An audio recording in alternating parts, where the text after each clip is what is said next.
کشمیر جنت نظیر جب سے پیدا ہوئے ہیں ہم یہی سنتے آ رہے ہیں کہ کشمیر جنت کا ایک ٹکڑا ہے، کشمیر جنت نظیر ہے، اور اگر دنیا میں کسی نے جنت دیکھنی ہے تو وہ کشمیر دیکھ لے جا کر۔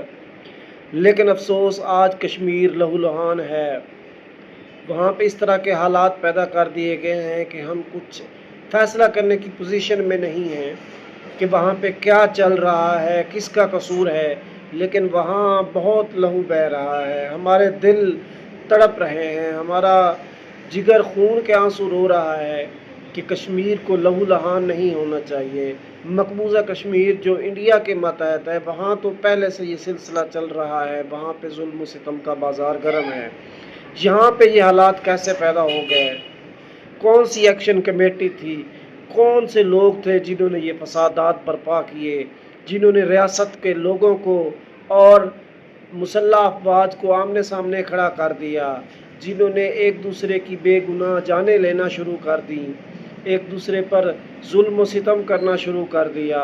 ہمارا دل بطور پاکستانی خون کے آنسو رو رہا ہے۔ کشمیر پاکستان کی شہرگ ہے، اسے لہو لہان نہیں ہونا چاہیے۔ مسئلے کا پرامن حل نکالنا چاہیے، نہ کہ ایک دوسرے کے خلاف گولیوں سے اندھا دھند مقابلے بازی کرنی چاہیے۔ خدا کے لیے ہوش میں آئیں، صاحبان اقتدار بھی ہوش مندی سے کام لیں، اور ایکشن کمیٹی کے لوگ بھی اگر کسی کے اشاروں پہ چل رہے ہیں تو باز آئیں اور پاکستان کا خیال کریں۔ ہم سب لوگ ایک ہیں، کشمیر پاکستان ہے، پاکستان کشمیر ہے، اس لیے خدا کے واسطے ہوش کے ناخن لیں اور خون خرابے سے بچیں، امن و سکون کی راہ اپنائیں۔ ہم بلوچستان اور KPK کے بعد کشمیر کو جلتا ہوا نہیں دیکھنا چاہے۔ خدا کے لیے پاکستان پر رحم کریں۔